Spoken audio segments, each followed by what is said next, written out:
laundry in Sweden is just as important as waking up every morning. Though it might be a common excuse for people to just stay at home, quite often they're telling the truth. They have to do laundry. Since it's such a big deal, you need a few items before you begin your mission.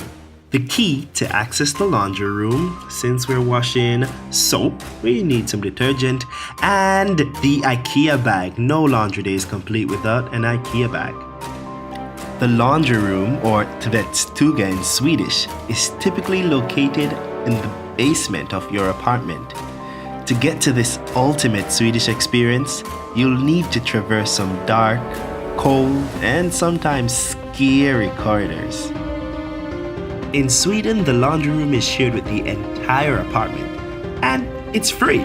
So in order to avoid awkward confrontations or receiving angry notes, book in advance. You can book in front of the laundry room or online. It's up to you.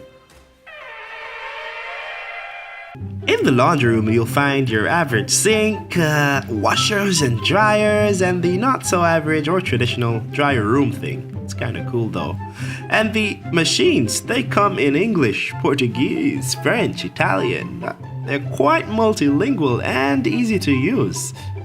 Or you can just throw the detergent in like I did. No measurements needed.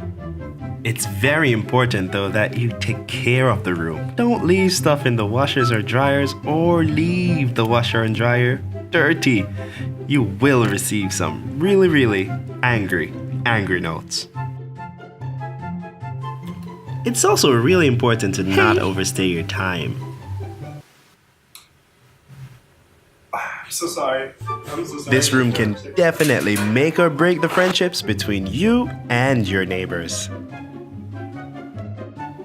Now, because of the awesome booking system, there's no need to sit and wait for your laundry. So you can just wish your favorite underwear good luck. No one's gonna steal it.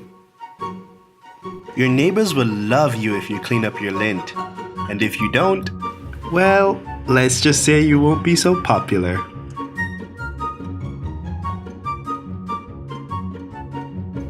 Because it's a shared space, the laundry room has many rules, some of which are unspoken, and there might be additional ones depending on where you live. All in all, never underestimate the seriousness of laundry day and the laundry room in Sweden.